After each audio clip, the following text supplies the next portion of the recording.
pessoal, tudo bem? Olá, tudo bem? Olá galera, como estão? Então pessoal, hoje a gente está vindo conversar um pouquinho, faltando 5 dias para a Maratona Internacional de Porto Alegre, o nosso querido mestre, treinador, cara que é muito foda, sobre o que a gente ainda pode fazer nesse período, faltando 5 dias, e o principal, a nossa parte psicológica, como nos prepararmos para uma prova desse tamanho. Roda a vinheta.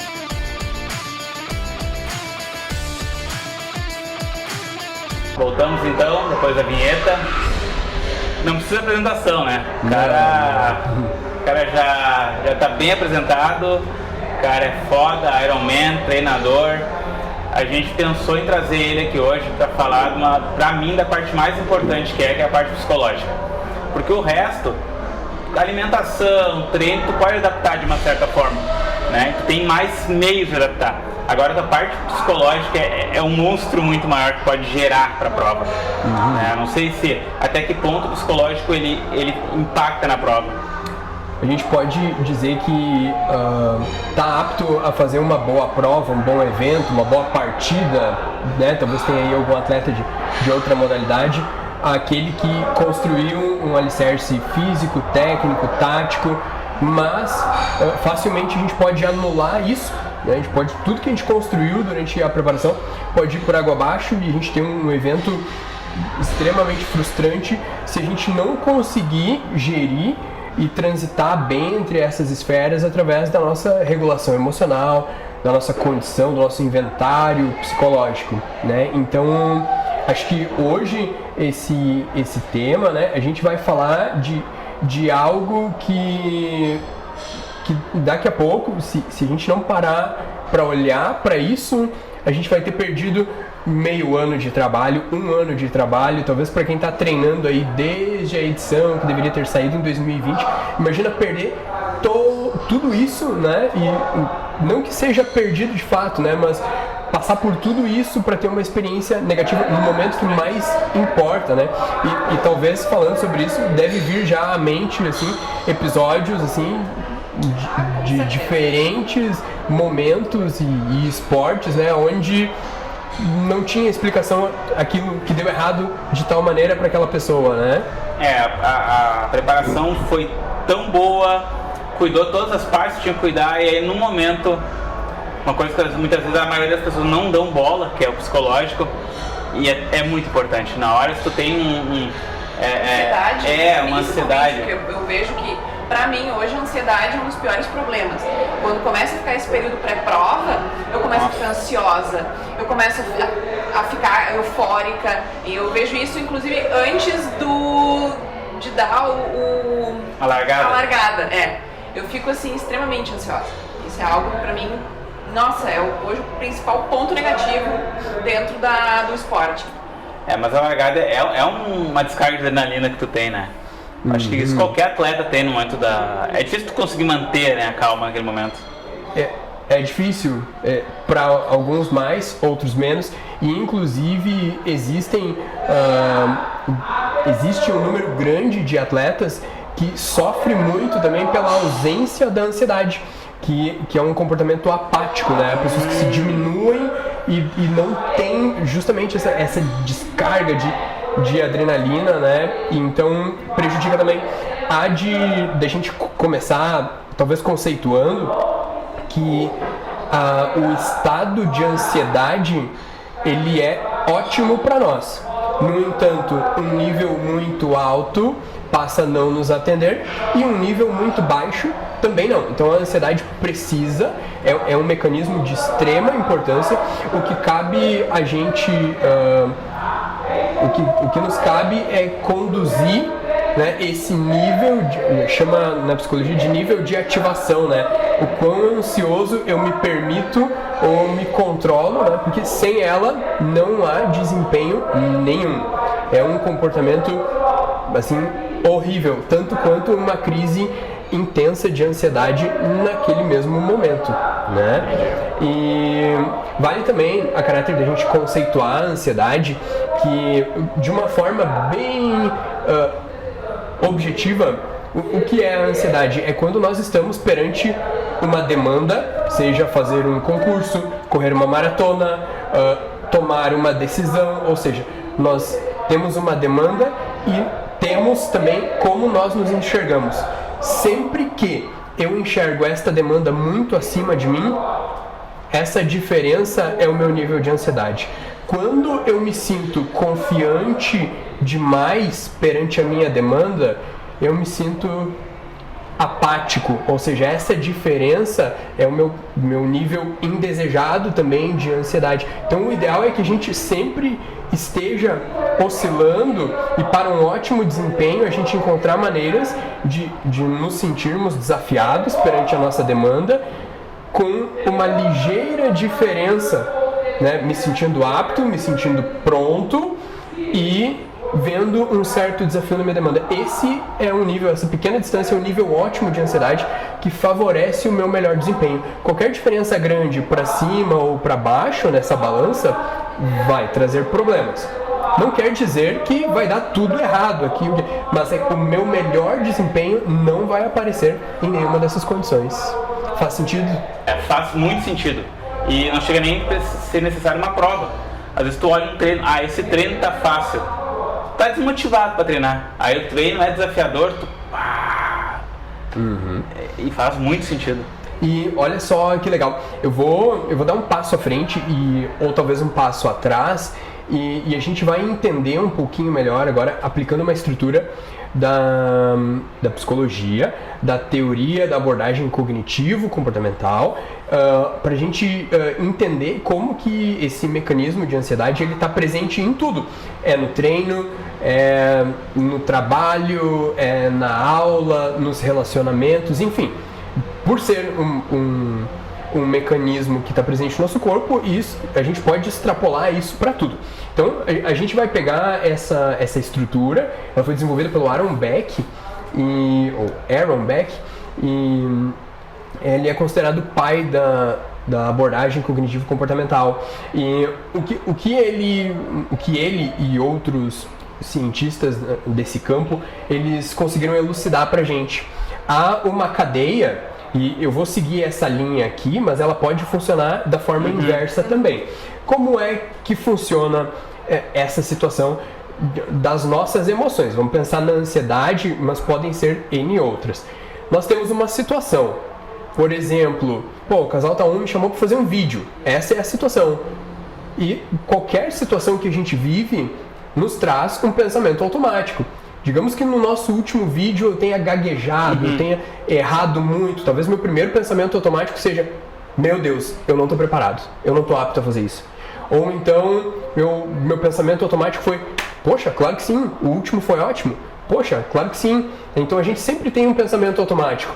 Daqui a pouco, se eu tive uma experiência ruim na minha última prova, meu pensamento automático, nossa, ele tende a ser: meu Deus, de novo uma maratona, vou ter que caminhar. De novo uma maratona, nossa, na última eu esqueci tudo, eu não vou bem. Enfim, toda a situação que a gente vive, ela tem ali, em função das experiências que a gente já viveu, da forma que nós somos criados, do ambiente em que nós estamos, as crenças que nós temos, né? Se eu sou uma pessoa que eu acredito que eu não falo bem em público, ou que eu não consigo já me colocar barreira, né? Frente às câmeras, quando vocês, na oportunidade que tive de vocês, eu já, nossa, mas eu tenho a crença de que eu não fico bem na câmera, eu não vou conseguir, né? Então, há uma situação, imediatamente após há um pensamento automático. E olha só, a gente já falou da próxima etapa, porque o pensamento automático que eu tenho vai gerar uma emoção. Se o vídeo foi legal, poxa, uma emoção leve, pensamentos bons, um comportamento tranquilo, uma alegria, um bem-estar, uma ativação, ou seja, vou preparar um conteúdo bacana. Me sinto super à vontade para dialogar. Ou então, meu Deus, que medo, eu já fico frustrado, eu já fico um pouco apático, ou eu fico letárgico, então, eu não vou fazer, não quero fazer. Então, situação, pensamento automático, emoção. E aí a gente já falou automaticamente do outro, que é o comportamento. Ou seja, aquele meu comportamento de estar apático, de estar com preguiça, de vir ali, fazer o vídeo, ele já me deixa em outra situação. Talvez essa situação de, nossa, olha só, já não estou funcionando direito. Meu, qual é o pensamento automático disso?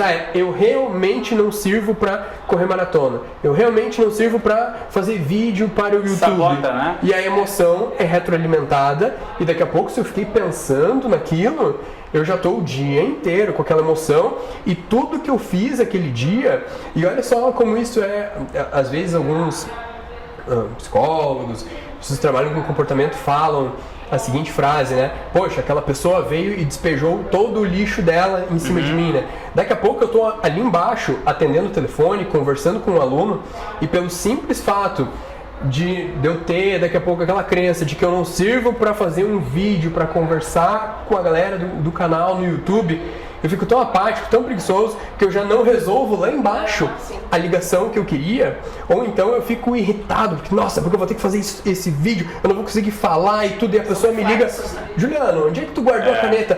Guardei a caneta lá no caramba. E aí explode. Exatamente. É uma estopinha. Uma coisa reflete na outra. Eu coloquei aquele lixo que não tinha nada a ver com a pessoa que estava me perguntando lá da caneta, né?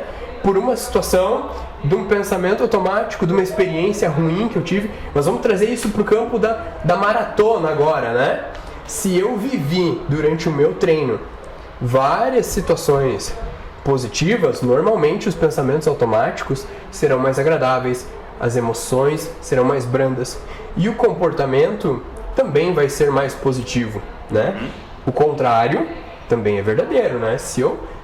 Vamos dar outra ponta, né? Se eu me comportar de forma inadequada, talvez eu me sinta inseguro, talvez eu comece a ter pensamentos de que eu não vou conseguir, de que nem adianta eu me organizar, não adianta eu deixar tudo pronto antes porque eu vou fazer alguma coisa errada. Qual vai ser a situação que eu vou me colocar? Poxa, daqui a pouco é sábado de noite, eu não arrumei nada ainda porque eu só fiquei me comportando, reagindo, né, e criando uma nova situação ruim. Então essa questão emocional, ela está presente, né, em tempo real na nossa vida, e é sempre interessante a gente parar e analisar, né, poxa, mas o que eu estou sentindo agora? O que eu estou fazendo?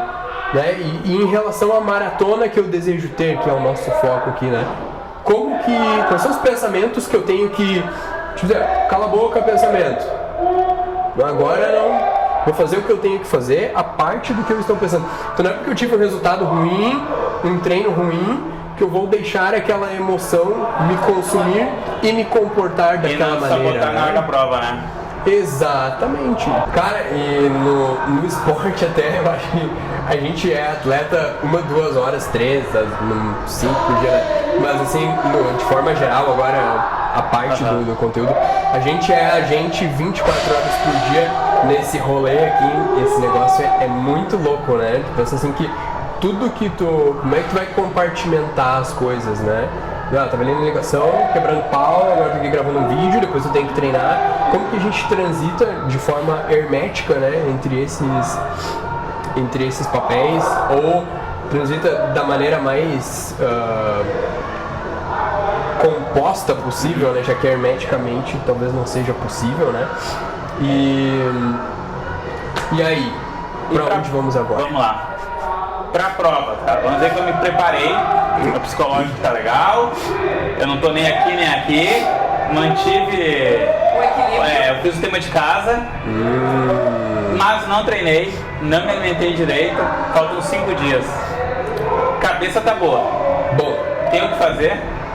Não há mais o que fazer, no sentido de que toda vez que a gente faz um treino, a gente está causando um dano de curto prazo no nosso corpo. Esse dano pode durar até 7 dias, dada a magnitude. E se eu repetir esse dano que dura cerca de 7 dias durante 4 a 6 semanas, aí sim eu tenho uma reestruturação neuromuscular, uma reestruturação celular. Então, cabe dizer que, a caráter de treino, já fazem 6 semanas que não adianta fazer nada. Há também o caráter energético, né? Então por isso o pico do ciclo de treinamento há 7, 10, 15 dias atrás, mas também para eu formar uma boa reserva energética no meu músculo é uma questão de mais ou menos 100 horas. Então eu também já não consigo, no campo físico, no campo do metabolismo energético, eu já não tenho o que fazer. Mas eu vou trazer e dividir com vocês algo que nós vamos trabalhar na Iron ali na quinta-feira à noite, que é uma rotina de criar um ambiente de desempenho. Então vamos pensar juntos. Há um recurso mental para que a gente performe ligeiramente melhor. Recurso esse para essa pessoa que está com entre aspas, com a cabeça boa, né? O que seria a cabeça boa? Estou me enxergando ok no nível de ansiedade, estou bem ciente das situações, dos pensamentos automáticos, emoções, comportamentos. Quando vem um pensamento ruim, sai daqui, eu vou seguir o que eu tenho que fazer. Todas essas pessoas, as que não treinaram tão bem e as que treinaram bem, todas elas podem fazer uso do seguinte recurso que comprovado, ou seja, estudos com alto rigor metodológico mostraram um bom nível de eficácia. Qual é essa ferramenta? A mentalização. Eu até fiz uma postagem no meu Instagram falando um pouquinho sobre isso nessa semana de forma bem superficial e agora a gente pode desenvolver melhor. Vamos pensar juntos. O que vai determinar a nossa ativação física, o nosso comportamento, de acordo com a estrutura que a gente viu, né, está principalmente nos nossos pensamentos automáticos ali, né? Eles vão modular mais ou menos para onde a gente vai. Então vamos pensar o seguinte: lá no dia tudo pode acontecer, para bem ou para mal, né? E eu não quero que essas emoções falem alto nem baixo demais. Então uma alternativa que diversos atletas fazem uso é a rotina de mentalização. Como que funciona a mentalização? Eu vou sentar num ambiente com pouca luz, num ambiente de muito silêncio, e aí eu vou correr mentalmente. Claro que eu não preciso ficar 4 horas correndo mentalmente a prova, mas eu vou simular cenários e possibilidades que podem acontecer. Angélica, tu imagina ter uma prova relativamente tranquila, com muito ou pouco esforço, com frio ou calor, com fome ou com sede. Quando eu te pergunto isso, tu já tem mais ou menos uma ideia entre A e B do que eu te perguntei? Entende? Quando a gente começa a pensar assim, sim. Tá, não, peraí, não, mas calor? Como assim calor? Pô, já criou um desconforto, né? Porque a gente tá focado em agora que é inverno, a gente tá focado no frio. E se tiver calor também, e se esquentar. Exatamente. Foi o que aconteceu comigo na última prova. A gente chegou, tava frio, lembra? A gente chegou às 5 horas da manhã lá e eu fui correr de malha. No segundo caindo, eu queria arrancar a malha do corpo. Eu não me preparei, a minha mentalização não tava para aquilo. Exatamente. Não quer dizer que a gente não possa ser surpreendido, né? Claro. Exatamente. Há uma infinidade de cenários que não, mas de forma genérica eu me convidar me convidar a pensar nas possibilidades e imaginar o seguinte: fechei o meu olho e poxa, agora eu estou na largada. Vamos pensar juntos, né? Quantas pessoas terão lá na largada? 15 mil, ao total são 15 mil, né? Imagina. Então se eu deixar lá no dia pra pensar assim, poxa, mas não vai ter espaço, aonde que eu vou me movimentar? Como é que eu vou fazer minha largada? Esse processo que a gente fez agora, assim, mas eu não me dei conta que talvez fosse estar calor. Vai gerar um dano. Isso causa um desgaste, porque eu tenho que, de novo, regular aquele pensamento automático, alinhar a minha emoção, verificar como está o meu comportamento. Se eu, de quinta, sexta e sábado, eu tirar uns 15 minutos para fechar meu olho e pensar o seguinte: bom, eu vou estar na largada, eu escolhi a roupa tal, no espaço que eu vou largar vai estar um pouco apertado, vou dividir espaço com a galera, vai ter um pouco de tumulto, eu vou concentrar na minha respiração, eu vou largar às 6h30, mas talvez eu não consiga imprimir esse ritmo. Caso eu não consiga, eu vou seguir concentrando na minha respiração e buscar o melhor espaço possível. É possível que esteja a cerca de 5 graus. Nesse momento eu vou estar ainda com bastante frio, porque eu não vou ter conseguido aquecer plenamente. Ou seja, eu vou rodando tudo na minha cabeça. Daqui a pouco eu vou estar no quilômetro 10. No quilômetro 10 vai estar um pouco mais espaçado. Nesse momento que eu vou estar no quilômetro 10, possivelmente eu esteja, se eu correr a 6h30, com 1h05. Nesse momento eu vou estar tomando meu primeiro gel, que vai ser de sabor tal, ou seja, eu tô com aquela linha toda a prova. Passei a prova que eu queria fazer na minha cabeça, ótimo. Agora eu vou rodar ela de novo e eu vou criar cenários negativos. Bom, eu fiz toda a largada, empurra, foi ruim, vou estar desconfortável, mas eu vou controlar minha respiração. Quando eu tiver com 1h05, eu vou fazer o primeiro gel. Se não tiver água, o que eu vou fazer? Poxa, eu já tenho um problema. Se não tiver água, qual decisão eu vou tomar?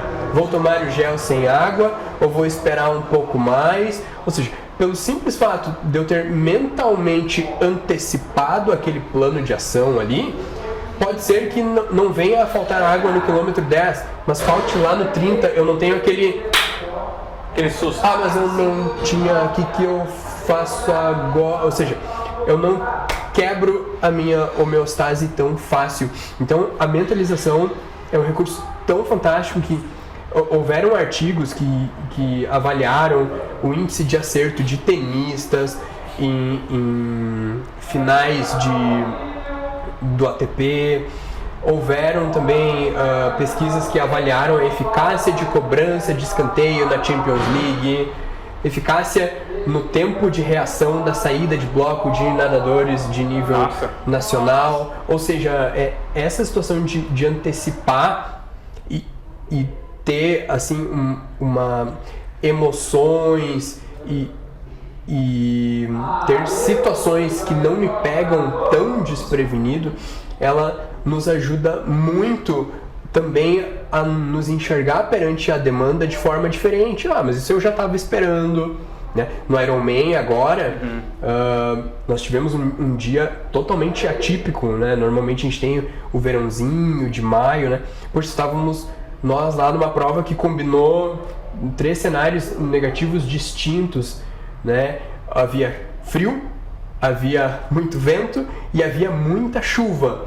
Então, se eu tivesse feito a minha mentalização e também a minha experiência de treino toda no dia bonito de sol, aquele da foto perfeita, eu teria me desgastado muito mais, né? Então não houve surpresas. E é nesse sentido que nós, atletas, a gente deve, né, incluir essa prática da mentalização, porque realmente é uma ferramenta poderosa. E daqui a pouco, aquela pessoa que não conseguiu treinar tanto, o pouquinho de condicionamento, ou o médio condicionamento, ou qualquer condicionamento que ela tenha acumulado, ele pelo menos ele prevalece um pouquinho mais perante a adversidade.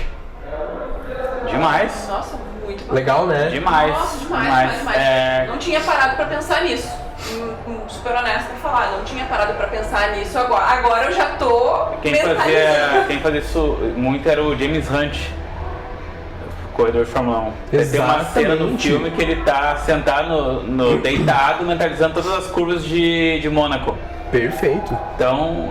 Perfeito. E justamente porque o piloto ele precisa de um tempo de reação e uma tomada de decisão na fração do segundo, né? Então, poxa, no trabalho não é diferente. Se eu não antecipo, a gente tem aquela cena clássica, assim, do chefe ou daquele colaborador que tinha uma função-chave e ele é surpreendido e ele fica naquele... Puta merda! Né? E agora?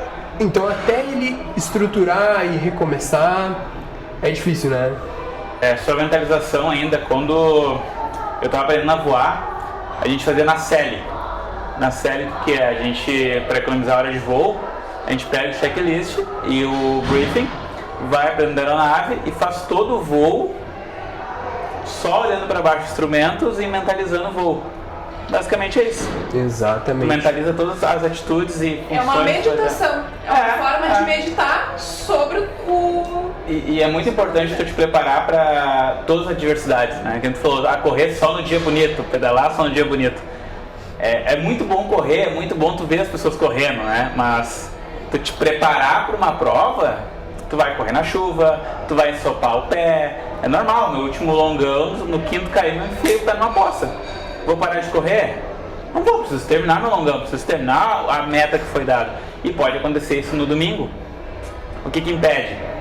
Pode e provavelmente vai acontecer, né? Entendeu? Então, e tu tá preparado para molhar a meia, correr 10 km com a meia ensopada até secar e até absorver? Tu tem que estar preparado. Exatamente. E se tu não te prepara, é incrível como coisas pequenas te quebram. Não é coisa grande que te quebra, é coisa pequena. É detalhezinhos que tu não te prepara durante aqueles 15 dias, aquela uma semana antes, leva tu nas coxas. Não, no dia eu vejo a meia que eu vou usar, no dia eu vejo o calção que eu vou usar, e aí no dia tu pega tudo errado. Exatamente. Então, muito interessante isso que tu falou, porque se a gente ficar também só no campo do aspecto psicológico, do poder, do controle, da mentalização, dos cenários, e eu não tiver uma base para sustentar isso, na hora que eu estou olhando para aquela demanda, eu sei que aquilo não é genuíno, né? Então a gente vê, e é muito comum a gente ver discursos poderosos no campo de preparação, de atitude, de coragem, de tomar de decisão, e no momento que a gente se coloca naquela situação onde ou eu luto ou eu fujo, a pessoa que não tem aquela bagagem, ela tende a não conseguir, por mais que ela tenha mentalizado, ela não tem subsídios para enfrentar aquela demanda, né? Então, nesse sentido, rotina, né? Quanto mais eu tenho uma rotina no ciclo de treinamento e também uma rotina nesses momentos pré-prova, eu consigo melhorar estas fortalezas que a gente se refere.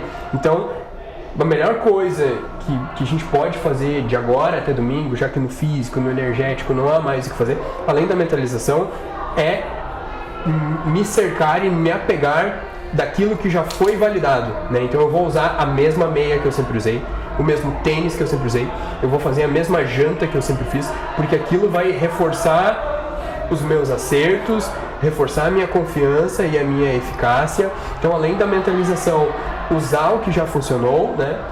O que acontece muito? Eu chego lá na largada, tô pronto. Nossa, eu olho pro meu lado, tem um atleta, meu Deus, esse cara... Nossa, eu queria ter o resultado que esse cara vai ter hoje, porque eu sei que ele vai arrebentar. Aí eu pergunto pra ele, tá aí, o que tu vai fazer? Aí o cara, eu não tomei café da manhã e eu vou usar 2 paçocas pra correr a maratona inteira.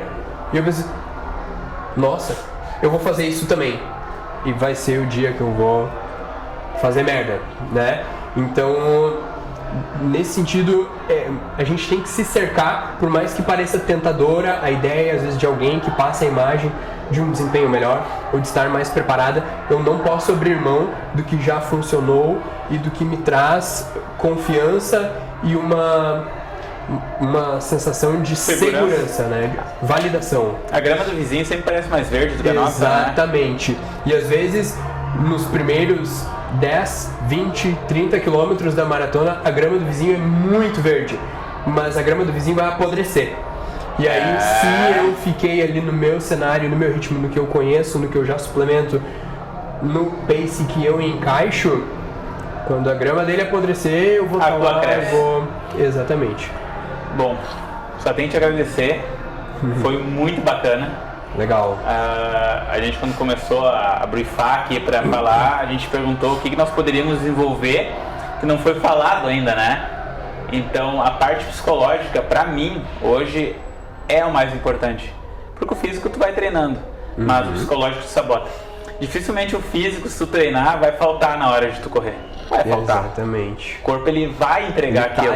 Ele tá ali. Porque ele já tá preparado pra isso, ele se preparou pra isso durante meses, né? Foi adaptando ele. Agora, o teu cérebro, a tua mente, ela tá cheia de gavetas que na noite da prova ela pode abrir uma gaveta e te sabotar para outro dia.